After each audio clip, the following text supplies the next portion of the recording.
আসসালামু আলাইকুম ওয়ারাহমতুল্লাহ। প্রিয় ভাই ও বন্ধুরা, আজকের আলোচনাটি শুরু করার আগে নিজেকে একটি প্রশ্ন করুন। বাইরের মানুষের কাছে আপনি হয়তো অনেক ভদ্র, অনেক বড় দাতা কিংবা পরহেজগার, কিন্তু আপনার ঘরের ভেতর আপনার স্ত্রীর কাছে আপনি কেমন তা নিজেকে জিজ্ঞেস করুন। রাসূলুল্লাহ সাল্লাল্লাহু আলাইহি ওয়াসাল্লাম বলেছেন, তোমাদের মধ্যে সেই ব্যক্তিই সর্বোত্তম যে তার স্ত্রীর নিকট সর্বোত্তম। তিরমিজি। অনেক স্বামী মনে করেন স্ত্রীকে ভরণপোষণ দিলেই দায়িত্ব শেষ, কিন্তু সাবধান, কিয়ামতের ময়দানে আপনার নফল ইবাদতের আগে আপনার স্ত্রীর প্রতিটি চোখের জল আর প্রতিটি হকের হিসাব নেওয়া হবে। আজ আমি এমন ৫০টি হকের কথা বলবো যা অবহেলা করলে আপনার সারা জীবনের আমল ধূলিসাৎ হয়ে যেতে পারে। ভিডিওটি কেবল দেখার জন্য নয়, নিজের জীবন বদলানোর নিয়তে শেষ পর্যন্ত দেখুন। স্বামীর উপর স্ত্রীর হক বা অধিকার, যেগুলো পূরণ করা প্রত্যেক মুসলিম পুরুষের আবশ্যিক দায়িত্ব, কর্তব্য। ১. মোহরানা পরিশোধ করা। মোহরানা স্ত্রীর দয়া নয়, এটি আল্লাহর পক্ষ থেকে নির্ধারিত তার অধিকার। বিয়ের পর এটি দ্রুত পরিশোধ করা আপনার ওপর ফরজ। ২. উত্তম খাবার নিশ্চিত করা। সামর্থ্য অনুযায়ী স্ত্রীকে পুষ্টিকর ও হালাল খাবার খাওয়ানো। আপনি যা খান তাকেও তা খাওয়ানো আপনার হক। ৩. প্রয়োজনীয় পোশাক দেওয়া। ঋতু ও সামাজিক মর্যাদা অনুযায়ী স্ত্রীকে শালীন ও মানসম্মত পোশাকের ব্যবস্থা করে দেওয়া। ৪. নিরাপদ আবাস দেওয়া। এমন একটি নিরাপদ আবাসের ব্যবস্থা করা যেখানে সে পর্দার সাথে স্বাচ্ছন্দ্যে থাকতে পারে। ৫. কোমল ব্যবহার করা। স্ত্রীর সাথে সবসময় নরম ও হাসি মুখে কথা বলা। রাসূল সাল্লাল্লাহু আলাইহি ওয়াসাল্লাম কখনও তার স্ত্রীদের সাথে কর্কশভাবে কথা বলেননি। ৬. দ্বীনি শিক্ষা প্রদান করা।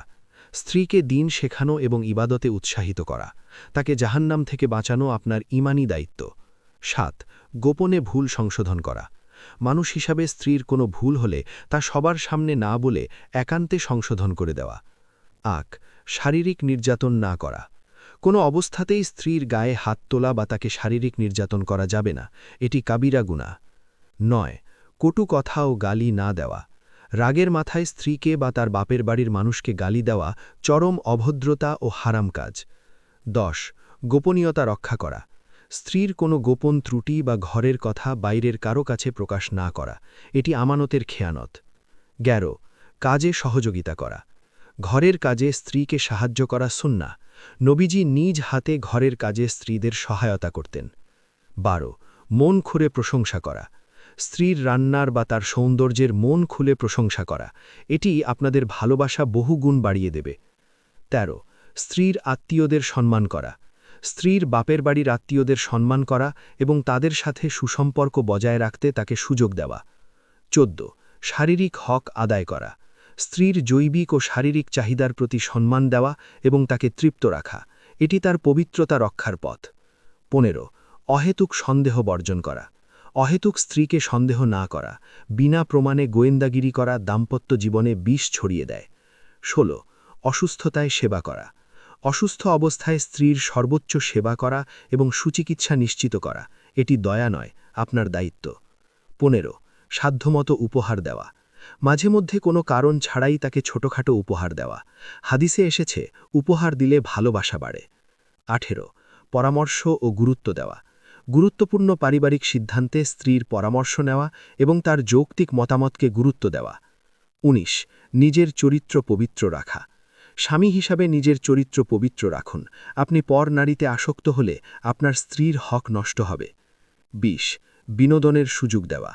স্ত্রীকে নিয়ে মাঝে মাঝে হালাল উপায়ে ভ্রমণে যাওয়া যা তার মানসিক ক্লান্তি দূর করবে। ২১. কাজের অতিরিক্ত চাপ না দেওয়া। স্ত্রীর ওপর সাধ্যের অতিরিক্ত কাজের চাপ না দেওয়া, সে আপনার জীবনসঙ্গী, দাসী নয়। ২২. সন্তানদের সামনে স্ত্রীর মর্যাদা বজায় রাখা, যাতে সন্তানরা তাদের মাকে শ্রদ্ধা করতে শেখে। ২৩. বৈধ শখ পূরণে সাহায্য করা।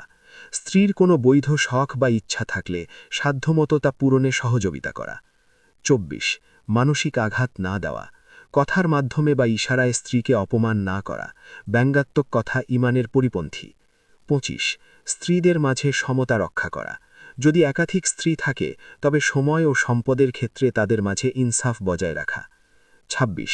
স্ত্রীকে সময় দেওয়া।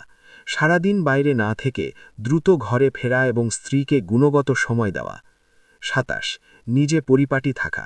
স্ত্রীর সামনে নিজেকে পরিষ্কার পরিচ্ছন্ন ও সুগন্ধযুক্ত রাখা। আপনি যেমন তার সাজ চান, সেও আপনারটি চায়। 28 অন্যের সাথে তুলনা না করা। নিজের স্ত্রীকে অন্য কোনো নারীর সাথে তুলনা করে তাকে হীনমন্যতায় না ফেলা। 29 হাত খরচ দেওয়া। পারিবারিক খরচের বাইরে স্ত্রীকে কিছু হাত খরচ দেওয়া, যা সে নিজের মতো ব্যয় করতে পারে। 30 আবেগের মূল্যায়ন করা। স্ত্রীর আবেগ ও কান্নার মূল্যায়ন করা। সে কষ্টে থাকলে তাকে জড়িয়ে ধরে সান্ত্বনা দেওয়া। 31 ভুল করলে ক্ষমা চাওয়া। কোনো ভুল হলে স্ত্রীর কাছে মাফ চাইতে দ্বিধা না করা। এটি আপনার মর্যাদা কমায় না, বরং বাড়ায়। 32 ভালোবাসার কথা মুখে বলা। সবসময় ভালোবাসি কথাটি প্রকাশ করা। নবীজি তার স্ত্রীদের প্রতি ভালোবাসা মুখে প্রকাশ করতেন। 33 ঘরোয়া শান্তি বজায় রাখা। ঘরে অশান্তির পরিবেশ তৈরি না করা। ছোটখাটো বিষয়ে ছাড় দিয়ে শান্তি বজায় রাখা। 34 পর্দায় থাকতে সহায়তা করা। স্ত্রীকে পর্দার সাথে চলতে সাহায্য করা এবং তার জন্য পর্দা উপযোগী পোশাক কিনে দেওয়া। 35 স্ত্রীর মৃত স্বজনদের সম্মান করা। স্ত্রীর মৃত আত্মীয়দের কথা স্মরণ করা এবং তাদের জন্য দোয়া করা। 36 দ্বীনি জ্ঞান অর্জনে সাহায্য করা। স্ত্রীকে দ্বীনি মাহফিল বা ভালো পরিবেশে নিয়ে যাওয়া, যেখানে সে জ্ঞান অর্জন করতে পারে। 37 তালাকের হুমকি না দেওয়া। তুচ্ছ বিষয়ে তালাক দেওয়ার হুমকি না দেওয়া, এটি শয়তানের সবচেয়ে প্রিয় কাজ। 38 স্ত্রীর সম্পদের হেফাজত করা। স্ত্রীর ব্যক্তিগত সম্পদে বা মোহরের টাকায় তার অনুমতি ছাড়া হস্তক্ষেপ না করা।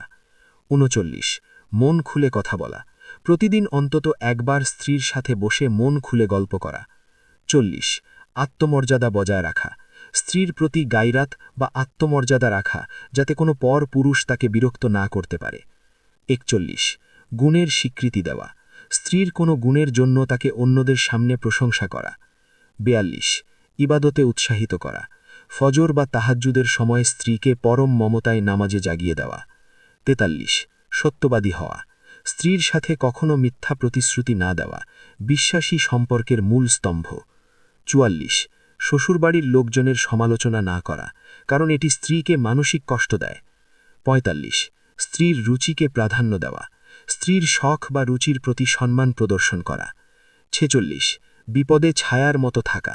জীবনের কঠিন সময়ে স্ত্রীর হাত শক্ত করে ধরা এবং তাকে ভরসা দেওয়া। 47 স্ত্রীর সম্মান রক্ষা করা। গীবত রক্ষা করা। অন্য কেউ স্ত্রীর নিন্দা করলে তার প্রতিবাদ করা। 48 ত্যাগের মানসিকতা রাখা। মাঝে মাঝে নিজের পছন্দের চেয়ে স্ত্রীর পছন্দকে বড় করে দেখা। 49 স্ত্রীকে নিঃস্বার্থ ভালোবাসা। নিছদ আল্লাহর সন্তুষ্টির জন্য স্ত্রীকে ভালোবাসা। 50 স্ত্রীর জন্য দোয়া করা। প্রতিদিন প্রতি ওয়াক্তে স্ত্রীর জান্নাতের জন্য আল্লাহর কাছে কান্নাকাটি করে দোয়া করা।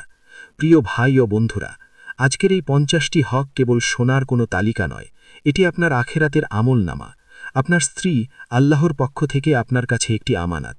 আমানতের খেয়ানতকারী কখনোই আল্লাহর প্রিয় হতে পারে না। আপনি যদি আজ থেকে আপনার স্ত্রীর প্রতি এই হকগুলো পালনের চেষ্টা করেন, তাহলে ইনশাআল্লাহ আপনার অশান্ত ঘরটি জান্নাতের বাগানে পরিণত হবে। মনে রাখবেন, কাল কিয়ামতের ময়দানে আপনার নেক আমলের চেয়ে আপনার স্ত্রীর অভিযোগ আল্লাহর কাছে বড় হয়ে দাঁড়াতে পারে।